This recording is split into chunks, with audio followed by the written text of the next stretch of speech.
ನಮಸ್ಕಾರ. ನಮ್ಮ ಎಲ್ಲ ಸಮಾಜದ ಬಂಧುಗಳು, ನಮ್ಮ ಹಿಂದೂ ಕಾರ್ಯಕರ್ತರಿಗೆ ನನ್ನ ಬುದ್ಧಿಗೆ ನಲುಕಿದಷ್ಟು, ನಾನೊಬ್ಬ ಸಾಮಾನ್ಯ ಮನುಷ್ಯ ಆದ್ರೂ ನನಗೆ ಬುದ್ಧಿಗೆ ನಲುಕಿದಷ್ಟು ನನ್ನ ಲೇವಲ್ ಪ್ರಕಾರ ನಾನು ವಿಚಾರ ಮಾಡಿ ಒಂದು 4 ಮಾತುಗಳನ್ನು ನನಗೆ ಸತ್ಯ ಅಂದ್ಕೊಂಡು ಅದನ್ನು ನಿಮಗೆ ಶೇರ್ ಮಾಡ್ಬೇಕಂತ ಒಂದು ವಿಡಿಯೋ ಮಾಡಾಕತ್ತನ. ಇಸ್ಲಾಂ ಧರ್ಮಕ್ಕೂ ನಮ್ಮ ಧರ್ಮಕ್ಕೂ ವ್ಯತ್ಯಾಸ ಏನು ಅನ್ನೋದ್ರ ಬಗ್ಗೆ. ನಮ್ಮ ಧರ್ಮ ಯಾರೇ ಬಂದ್ರೂ ಅವ್ರಿಗೆ ಜಾಗ, ಆಸ್ತಿ, ಇರೋಕ್ಕೆ ಎಲ್ಲ ಥರದ ಸೌಕರ್ಯಗಳನ್ನ ಮಾಡಿಕೊಡುವಂಥ ನಮ್ಮ ಧರ್ಮ. ಕ್ಷಮೆ ಕೇಳಿದ್ರೆ ಅವ್ರಿಗೆ ಜೀವನನ ದಾರಿ ಎಳೆದು ಕೊಡುವಂಥ ನಮ್ಮ ಧರ್ಮ. ಆದ್ರೆ ಇಸ್ಲಾಂ ಧರ್ಮ ಅಮಾಯಕರನ್ನ, ಮೊನ್ನೆ ಕಾಶ್ಮೀರದಾಗ ಅಮಾಯಕರನ್ನ ಜೀವ ಭಿಕ್ಷೆ ಕೇಳಿದ್ರು ಅಮಾಯಕರನ್ನ ಜನರನ್ನ ಬೆತ್ತಲೆ ಮಾಡಿ ಅವರ ಅಂಗಾಂಗಗಳನ್ನು ಪರಿಶೀಲನೆ ಮಾಡಿ ಹೊಡೆದು ಹಾಕಿರುವಂಥ ಹೀನ ಬುದ್ಧಿ ಉಗ್ರರು. ಅಂಥ ಉಗ್ರನ ನಮ್ಮ ದೇಶದಾಗ ಬರೋಕ್ಕೆ ಕಾರಣ ಯಾರಪ್ಪ ಅಂದ್ರೆ ನಿಮ್ಮ ಸುತ್ತಮುತ್ತ ಇರುವ ಮಂತ್ರಿಗಳು, ಕೆಲವೊಂದು ರಾಜಕಾರಣಿಗಳು. ಅವರಿಗೆ ಉಗ್ರನ ವಿರುದ್ಧ ಹೋರಾಟ ಮಾಡಿದ್ರೆ ಮುಸ್ಲಿಂ ವಿರೋಧ ಯಾಕೆ ಹೋರಾಟ ಮಾಡ್ತೀರ ಅಂತ ಕೇಳ್ತಾರೆ ಅವರು. ನಾವು ಮಾಡೋದು ಉಗ್ರರ ವಿರೋಧ ಹೋರಾಟ, ಆದರೆ ಅವರು ಮುಸ್ಲಿಮ್ಸ್ರ ವಿರೋಧ ಎದ್ದು ಕಟ್ತಾರೆ. ತಾವಂತೂ ಮಾಡಂಗಿಲ್ಲ. ಅವ್ರ ಬಾಯಿಗೆಂದು ಭಾರತ್ ಮಾತೆಗೆ ಜೈ ಅಂತ ಎಂದೂ ಬರೋಂಗಿಲ್ಲ. ಇಲ್ಲೇನು ನಡೀತೈತಪ್ಪ ಅಂದ್ರೆ, ನಾವು ಎಲ್ಲರಾದ್ರೂ ಭಾರತ್ ಮಾತಾಕಿ ಜೈ ಅಂದ್ರೆ ಮುಸ್ಲಿಮ್ಸ್ ಓಟು ಕೆಟ್ಟು ಹೋಗ್ಬಿಡ್ತಾವ. ನಾವು ಉಗ್ರರ ವಿರುದ್ಧ ಹೋರಾಟ ನಾವೇನಾದರೂ ಮಾಡಿದ್ರೆ ಎಲ್ಲ ಮುಸ್ಲಿಮ್ಸರು ನಮ್ಮ ಮ್ಯಾಗ ನೊಂದ್ಕೊಳ್ತಾರೆ ಅನ್ನೋ ಈ ಕಲ್ಪನೆಯಿಂದ ಎಲ್ಲ ಬಂದು ನಾಟಕವನ್ನು ಮಾಡ್ತಾರೆ. ಕೆಲವೊಂದು ಮಂತ್ರಿಗಳದಾರ, ಕೆಲವೊಂದು ಕಳ್ಳ ಸ್ವಾಮಿಗಳದಾರ. ಉಗ್ರರು ಕ್ಯಾಮಿ ಬಟ್ಟೆ ಹಾಕ್ಕೊಂಡು ನಮ್ಮ ಭಾರತದಾಗ ಭಾರತೀಯರ ಆಧ್ಯಾತ್ಮದ ವೇಷದಲ್ಲಿ ಸ್ವಾಮೀಜಿಗಳಾಗಿ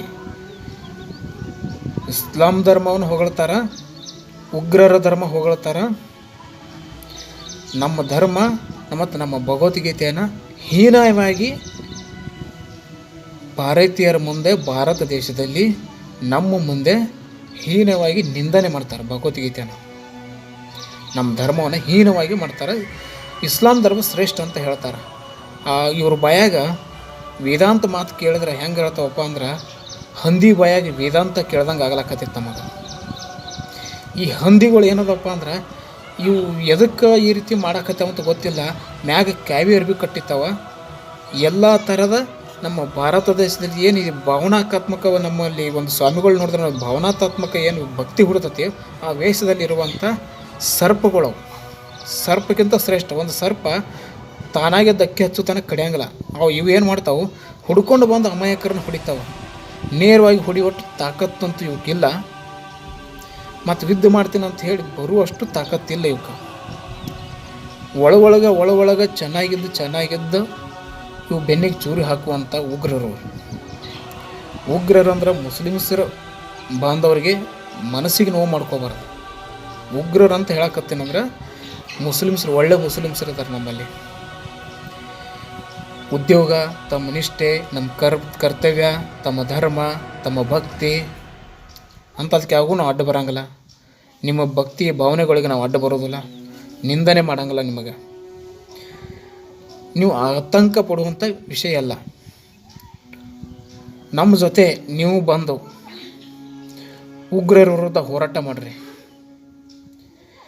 ನಿಮಗೆ ಹಿಂದೂ ಮುಸ್ಲಿಮ್ ಅಂತ ಹೇಳ್ತಾರೆ. ಇಸ್ಲಾಮಿ ಧರ್ಮದವರು ನಿಮಗೆ ಹಿಂದೂ ಮುಸ್ಲಿಮ್ಸ್ ಅಂತ ಅನ್ನಂಗಿಲ್ಲ, ಹಿಂದೂ ಮುಸ್ಲಿಮ್ಸ್ ಅಂತ ಹೇಳ್ತಾರೆ ನಿಮಗೆ. ಅಂದ್ರೆ ನಿಮ್ಮನ್ನು ಭಾರತದಲ್ಲೇ ಹುಟ್ಟಿ, ಭಾರತದಲ್ಲಿ ಒಂದು ಕಾಲಿನಾಗ ನಮ್ಮ ಪೂರ್ವಿಕರ ರಕ್ತ ನಿಮ್ಮದು. ಹಿಂದೂಗಳೇ ಧರ್ಮಕ್ಕೆ ವರ್ಗಾವಣೆ ಆದಂಥ ನೀವು ಹಿಂದೂ ಮುಸ್ಲಿಮ್ಸ್. ನಿಮ್ಮನ್ನು ಅವ್ರು ನಂಬಂಗಿಲ್ಲ, ನಿಮ್ಮನ್ನು ಉಪಯೋಗ ತಗೋತಾರೆ. ಯಾರೂ ನಮ್ಮಲ್ಲಿ ಅಂಥ ಕೆಲಸ ಮಾಡೋಂಗಿಲ್ಲ, ಕೆಟ್ಟ ವಿಚಾರ ಮಾಡೋಂಗಿಲ್ಲ. ಅಣ್ಣ ತಮ್ಮದ್ರ ಥರ ಎಲ್ಲರೂ ಒಳ್ಳೆ ರೀತಿಯಿಂದ ಅದಾರ. ಎಲ್ಲಿ ಕೆಡ್ತದಪ್ಪ ಅಂದ್ರೆ ಕೆಲವೊಂದು ರಾಜಕಾರಣಿಗಳು ಅದಾರ, ಇನ್ನು ಕೆಲವರೊಂದು ಸ್ವಾಮಿಗಳು ಅದಾರ, ಇನ್ನು ಕೆಲವರು ಧರ್ಮ ಬೋಧನೆ ಮಾಡ್ತಾನೆ ಅಂಥೇಳಿ ಒಂದು ಕೈಯಾಗ ಒಂದು ಬುಕ್ ಹಿಡ್ಕೊಂಡು ಬಂದು ನಿಮಗೆ ಉಗ್ರರ ಧರ್ಮವನ್ನು ಬೋಧನೆ ಮಾಡ್ತಾರೆ. ನಾಶ ಮಾಡಬೇಕು, ಸಾಯಿಸಬೇಕು, ಜನರು ಸಾಯಿಸಬೇಕು, ರಕ್ತ ಹರಿಸ್ಬೇಕು, ಅವಾಗ ನಿಮಗೆ ಮುಕ್ತಿ ಸಿಗ್ತೈತಿ, ಜ್ಞಾನ ಸಿಗ್ತೈತಿ, ಮೋಕ್ಷ ಸಿಗ್ತೈತಿ ಅಂತ ಹೇಳ್ತಾರೆ. ಯಾವುದೋ ಧರ್ಮದಲ್ಲಿ ಆಗಲಿ, ಸರ್ವ ಧರ್ಮದಲ್ಲಿ ಯಾವುದೇ ಧರ್ಮ ಆಗಲಿ ಹಿಂಸೆ ಅಹಿಂಸೆ ಮಾಡಬಾರ್ದು, ಪ್ರಾಣಿ ಪಕ್ಷಿಗಳನ್ನ ದೇವ್ರ ಥರ ನೋಡಬೇಕು ಅನ್ನೋ ಧರ್ಮ. ಭಗವದ್ಗೀತೆಯಲ್ಲಿ ಏನಿದೆ ನನಗೆ ತಿಳಿದ ಬುದ್ಧಿಗೆ ನೆಲಕಿದಷ್ಟು ನಾನು ಹೇಳ್ತೇನೆ. ಭಗವದ್ಗೀತೆಯಲ್ಲಿ ಯಾರು ವಿನಾಶ ಕಾರ್ಯ ಮಾಡ್ತಾರೋ, ಕೆಟ್ಟ ವಿಚಾರ ಮಾಡ್ತಾರೋ, ಕೆಟ್ಟ ಕಾರ್ಯಗಳು ಮಾಡ್ತಾರೋ ಅವರು ಸರ್ವನಾಶ ಆಗ್ತಾರೆ, ಧರ್ಮ ಗೆಲ್ತಂತ ಹೇಳ್ಯಾರ. ಇವ್ರ ಧರ್ಮದಲ್ಲಿ ನಾಶ ಮಾಡಿದ್ರೆ, ಅಮಾಯಕರನ್ನ ಕೊಂದ್ರೆ ಧರ್ಮಕ್ಕೆ ಶ್ರೇಷ್ಠ ಅಂತದು. ಇದು ಯಾವ ಸೀಮೆ ಧರ್ಮ? ಎಲ್ಲ ನಮ್ಮ ಹಿಂದೂ ಮುಸ್ಲಿಮ್ಸರಿಗೆ ತಮ್ಮ ಹಿಂದೂ ಕಾರ್ಯಕರ್ತರಿಗೆ ಇಂಥ ಕೃತ್ಯಗಳಿಗೆ ಬೆಂಬಲ ಕೊಡಬೇಡ್ರಿ, ಮೌನವಾಗಿ ಇರೋಕೆ ಹೋಗ್ಬೇಡ್ರಿ. ಏನೋ ಯಾರೋ ಮಾಡ್ತಾರಪ್ಪ, ಏನೇ ಆಕತಿ ಅಂತ ಹೇಳ್ಬೇಡ್ರಿ. ನಮ್ಮ ಶ್ರಮ ಸ್ವಲ್ಪ, ನಮ್ಮ ಹಾರೈಕೆ ಇರಲಿ. ನಮ್ಮ ಭಾರತದಾಗ ಯುದ್ಧಕ್ಕೆ ನಮ್ಮ ಸೈನಿಕರು, ನಮ್ಮ ಭಾರತದಲ್ಲಿರುವಂಥ ಸೈನಿಕರು ಯುದ್ಧಕ್ಕೆ ಹೋದ್ರೆ ಮನೆಗೆ ವಾಪಸ್ ಬರುತ್ತನೋ ಇಲ್ಲೋ ಅನ್ನೋದು ಗ್ಯಾರಂಟಿ ಇರೋಂಗಿಲ್ಲ. ಅವ್ರ ಜೀವ ಕೊಟ್ಟು ನಮ್ಮನ್ನೆಲ್ಲ ನಮ್ಮ ಭಾರತ ಭೂಮಿಯನ್ನು ಉಳಿಸಾಕತ್ತಾರೆ. ನಮ್ಮ ಭಾರತ ಭೂಮಿಯಲ್ಲಿ ಎಲ್ಲರೂ ಅದಾರೆ, ಹಿಂದೂ ಕ್ರಿಶ್ಚಿಯನ್, ಹಿಂದೂ ಮುಸ್ಲಿಮ್ಸ್ ಎಲ್ಲರೂ ಅದಾರ, ಹಿಂದೂ ಮರಾಠರದಾರ, ಹಿಂದೂ ದಲಿತರದಾರ. ಎಲ್ಲರನ್ನೂ ಉಳಿಸುವಂಥ ಕಾರ್ಯ ತಮ್ಮ ಜೀವ ಕೊಟ್ಟು ಕಾಪಾಡ್ತಾರಪ್ಪ ಅಂದ್ರೆ ಅವರು ನಿಜವಾದ ದೈವ ಯೋಧರು, ದೈವ ಶಕ್ತಿ. ಅವರೇ ನಮ್ಮ ನಿಜವಾದ ಭಗವಂತ. ನಮ್ಮ ಒಳಗಿರುವಂಥ ಅಧಿಕಾರಿಗಳು ಏನು ಮಾಡ್ತಾರಪ್ಪ, ಬರೀ ಭ್ರಷ್ಟಾಚಾರ, ಅನ್ಯಾಯ, ಅಕ್ರಮಗಳು, ಎಲ್ಲಿ ದುಡ್ಡು ಇರ್ತೈತೋ ಅಲ್ಲಿ ನ್ಯಾಯ, ಈ ರೀತಿ ಹೊಂಟತಿ. ಹೊರಗಿನ ಶತ್ರುಗಳಿರ್ತ, ಒಳಗಿನ ಶತ್ರುಗಳನ್ನ ಭಾಳ ಜಾಗ್ರತೆಯಿಂದ ನೋಡಬೇಕು. ಒಳಗಿನ ಶತ್ರು ಅಂದ್ರೆ ಯಾರಪ್ಪ ಅಂದ್ರೆ ನಮ್ಮಂಗೆ ಅಂತ ತಿಳ್ಕೊಳ್ಳೋಣ. ಕೇಸರಿ ಅರ್ಬಿ ಹಾಕ್ಕೊಂಡು, ಒಳ್ಳೆ ಸಿಂಧೂರ ನ್ಯಾಮ ಹಾಕ್ಕೊಂಡು, ಕೇಸರಿ ನ್ಯಾಮ ಹೊಡ್ಕೊಂಡು, ಹಿಂದೂವಾದಿ, ಸಮಾಜ ಮುಖಂಡ ಅಂಥೇಳಿ ಹೇಳ್ಕೊಂಡು ಕಾರ್ಯಕರ್ತರ ಜನರ ದಾರಿಯನ್ನು ತಪ್ಪಿಸಿ ಏನೇನೋ ನಾಟಕಗಳು ಮಾಡ್ತಿರ್ತಾರೆ. ಅಂಥವ್ರಿಗೆ ಯಾವತ್ತೂ ಬೆಂಬಲ ಕೊಡಬಾರ್ದು. ನಾಟಕ ಮಾಡೋದ್ರಿಂದ ಮನುಷ್ಯ ಬೆಳೆಯಂಗಿಲ್ಲ, ವೇಷ ಹಾಕೋದ್ರಿಂದ ಮನುಷ್ಯ ಬೆಳೆಯಂಗಿಲ್ಲ, ಸತ್ಕಾರ್ಯಗಳಿಂದ ಮನುಷ್ಯ ಬೆಳಿತಾನೆ. ಅದಕ್ಕೆ ನಮ್ಮಲ್ಲಿ ಏನು ನಡೆಯಕತ್ತೈತಪ್ಪ ಅಂದ್ರೆ ಪ್ರಾಮಾಣಿಕ ಲೀಡರ್ಗಳಲ್ಲಿ ಪ್ರಾಮಾಣಿಕ ಕಾರ್ಯಕರ್ತರನ್ನ ದೂರ ಇಡಕತ್ತಾರೆ. ಯಾಕಪ್ಪ ಅಂದ್ರೆ ಅವ್ರ ಬೆಳೆ ಬೇಯಂಗಿಲ್ಲ.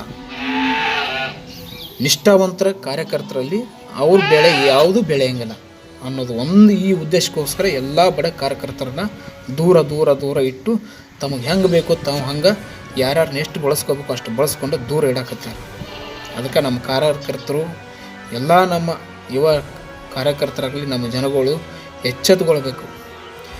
ನೀವು ಎಲ್ಲರನ್ನೂ ದುಡ್ಡಿದ್ದವ್ರನ್ನೇ ಬೆಂಬಲಿಸ್ಬೇಕು ಅಂತೇನಿಲ್ಲ, ಒಳ್ಳೆ ವ್ಯಕ್ತಿತ್ವ ಇದ್ದವ್ರನ್ನ ಬೆಳೆಸ್ರಿ. ಎಲ್ಲಿ ಸತ್ಸಂಗ ಇರ್ತತೋ, ಎಲ್ಲಿ ಪುಣ್ಯಗಳ ಸಂಘಗಳು ಇರ್ತೋ ಅಲ್ಲಿ ಭಾಗ ಹೋಗ್ರಿ. ದುಡ್ಸಂಘಕ್ಕೆ ಚಟ ಹಚ್ಚಕ್ಕೆ ಹೋಗ್ಬೇಡ್ರಿ. ಅದಕ್ಕೆ ಈ ದುಡ್ಡ ಸಂಘಗಳು ಏನಾದರೂ ನಾವು ಹೋಗಿ ಆ ಚಟದಲ್ಲಿ ನಾವು ಬಿದ್ದರೆ ಹುಲ್ಲಾಗಿಬಾರ್ದು, ಭಾಳ ಕಷ್ಟ. ನನ್ನ ಅನಿಸಿಕೆಗಳಿಗೆ ಯಾರಿಗಾದ್ರೂ ತಪ್ಪು ನೋವು ಆಗಿದ್ರೆ ಕ್ಷಮಿಸ್ರಿ. ಆದರೆ ನನ್ನಲ್ಲಿರುವಂಥ ನಮ್ಮ ಭಾರತೀಯ ಮೇಲಿರುವಂಥ ಒಂದು ಭಕ್ತಿ ಭಾವನೆಗೋಸ್ಕರ ಈ ವಿಡಿಯೋ ಮಾಡಿದ್ದೇನೆ. ಯಾರ ಮನಸ್ಸು ನೋಯ್ಸೋಕೆ ಹೋಗಲ್ಲ. ನಮ್ಮಲ್ಲಿ ಕೆಲವು ವ್ಯಕ್ತಿಗಳದಾರ ನಮ್ಮ ಸುತ್ತಮುತ್ತ.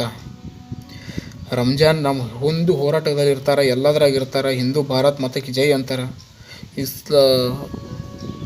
ರಂಜಾನ್ ಹಬ್ಬಗಳು ಬಂದ್ರೆ ಊಟಕ್ಕೆ ಕರಿತಾರಿಲ್ಲೋ ಬಿರಿಯಾನಿ ತಿನ್ನಕ್ಕಂಥೇಳಿ ಕೆಲವರು ಕಾಯ್ಕೊಂಡು ಕೂತಿರ್ತಾರೆ. ಅವ್ರು ಎಲ್ಲ ಕಡೆ ಇರ್ತಾರೆ. ಅವ್ರಿಗೆ ಪಕ್ಷ ಸಂಬಂಧ ಇಲ್ಲ, ದೇಶ ಸಂಬಂಧ ಇಲ್ಲ, ಯಾವುದೇ ಧರ್ಮ ಸಂಬಂಧ ಇಲ್ಲ. ಅವ್ರಿಗೆ ಅಧಿಕಾರ ಸಂಬಂಧ ಅಷ್ಟೇ. ಈ ಎರಡು ಮಾತು ಹೇಳಿ ನಾನು ವಿಡಿಯೋ ಮುಗಿಸ್ತೀನಿ. ನಮಸ್ಕಾರ.